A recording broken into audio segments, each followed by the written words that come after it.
No, but this is the farthest I've been on the mainland BC. I know the 49th parallel was Ladysmith on the east side of the island, pretty much, and close to Ucluelet, I think 10 kilometers from it on the west side. I wonder what qualifies as the 51st. I think I was 51 years old when I left the island to explore the mainland.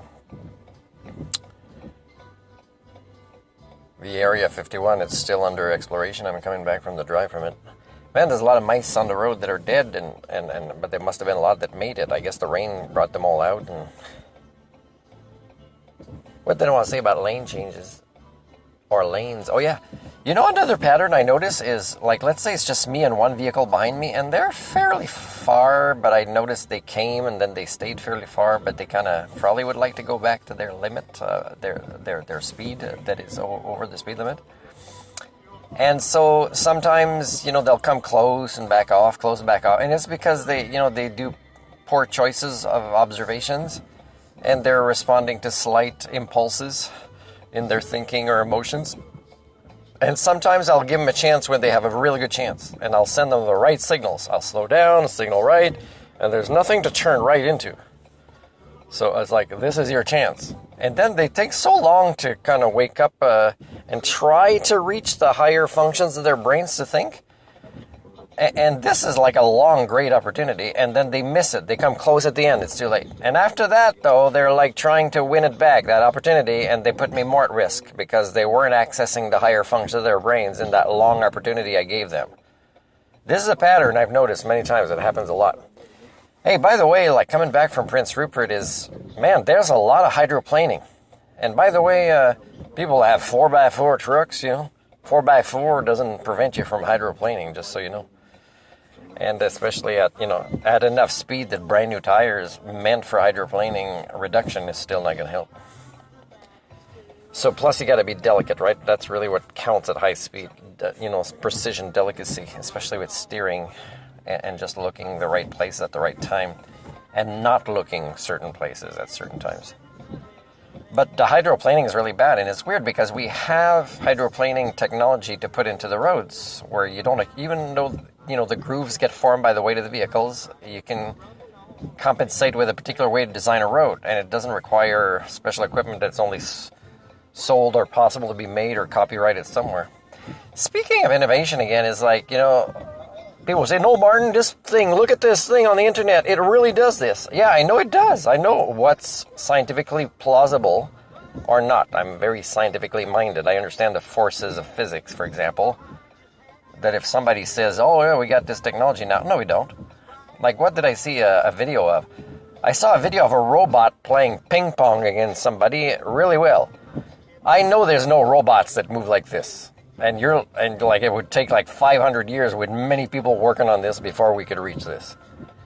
So this is probably AI, right? Changing imagery in this video. Like, I can tell this. It's not just critical thinking. It's because I know, what it would take for technology to reach these levels, right? Not just the physics of it, the design, but also the software that you need is, if that robot exists, we're in the I, Robot movie with Will Smith already, And I can know this, but if I show this video to, let's say, 100 people, and just, not tell them what to think or guide them too much, but ask specific questions that are neutral, that is not about asking them, hey, do you think that's a real robot or not, or there's anything, manufactured in this video or not. Just kind of say, hey, do you think if the game was last that long, who would win? Hey, do you think if you change the rules really quickly on the robot that the human would adapt more, or whatever it is? At the end, after all this, the results come in, I would say, hey, do you believe that was real, that there's a robot? And then that could be one way to see that people are dumbasses, really. Anyway, so because BC is we seem to be dumbasses about the concept of hydroplaning. I mean, it's in the book, the ICBC books, they mention it, but we don't seem to know how to pave brand new roads that doesn't include that technology. And if I go to another country that has it, and they're our ally, why don't we have it here?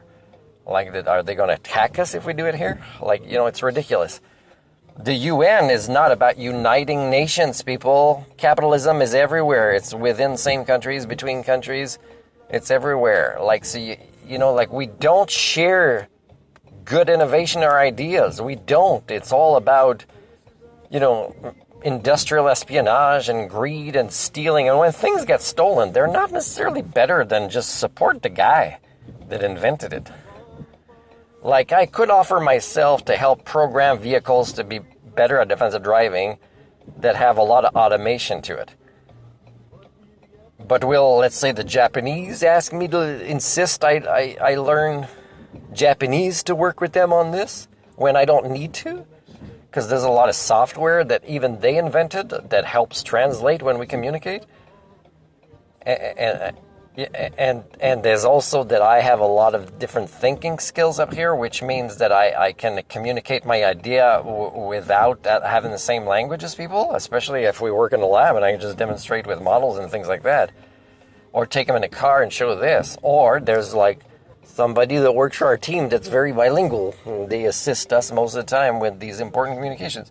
Like, there's a lot of ways, but there's so much intellectual laziness that even people that think, oh, I work in this think tank and we're working on innovative ideas. No! You really are not smarter as a species now than you were, let's say, 11,000 years ago. Okay, what else did I want to say? Because I'm trying to finish this series, which I'm going to call The Drive Back from Area 51. I'm trying to get people's attention to watch this a little bit. Let me make a couple... Well, here's this last point, maybe.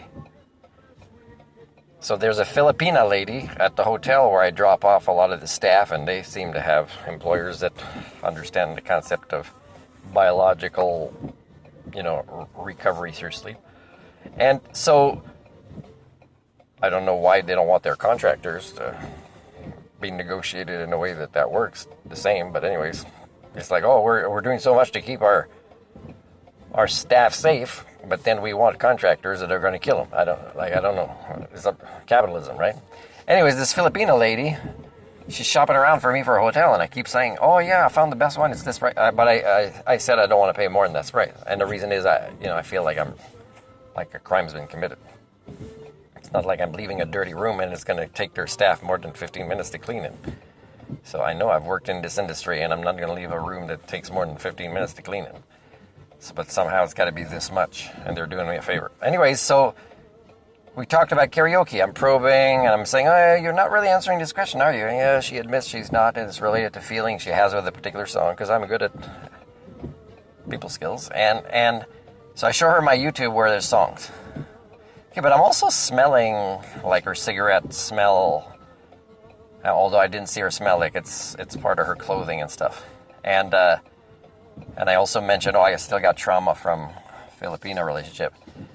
But she sees my YouTube, so she might see this video of me posting it later if she, her attention span would last that long, if she develops almost an obsession on me to actually get to know me. I don't know anybody else who really wants to get to know me, so that means there's really nobody out there, although I put the information. By the way, I have a superpower or two. My superpower is I'm a systems thinking polymath, and I live a transparent life. That's really my superpower. It really is. As a superhero during the Anthropocene, where you guys are all crooked, it really is. It gives me an edge like you wouldn't believe. Like it's invulnerability, it's flight, it's invisibility, it's super strength. It's telepathic, telekinesis, whatever, everything. Anyways, this Filipina girl is like. She said, do you monetize your YouTube channel? I said, no. But she kind of wanted to say, oh, well, money's important. So you can tell she's like, she would have liked me to stay there and keep visiting with her. And I believe she has the power to have given me a better deal that would have been less than 120. Okay, because she had rooms. And I think she can make that decision. And so you could see she has a social need that I'm meeting in her. And yet the money thing is just, it's going to win. She's not going to satisfy her social needs. It's going to make her increasingly sick through, smoking, whatever else. There's another mouse. And so it's the bad choice. So it's almost like, man, people shouldn't even manage their own lives. You should program them with AI that teaches them how to not violate their own human rights. And again, I see so many parents, like there's more than 50% of parents around the world, I would say, that if we go by human standards, should not be allowed to be responsible for their own kids. And I see so many nations joining the UN, not because they believe there's good things, they just want to be part of the club. The elites, they say, oh my God, maybe I'll get a chance to be with the big boys, or, get a chance to get these privileges, or go on this island where you can see some of the worst human rights violations against our own offspring. There's no species that violates. If you want to evaluate sentience and sapience in a species, like the aliens are watching this, okay, let's see if these guys show signs of intelligence with how they treat their offspring. This is the worst time in history. And you think I'm talking about people on this island or from this movie or this story in the news. And again, I'm saying more than half of you should not be responsible for your own kids. Now, if aliens are studying us, and again, I don't believe this is happening, but if they did, believe me, we would be so far down the list of intelligent species on this planet based on the criteria of how we treat our offspring.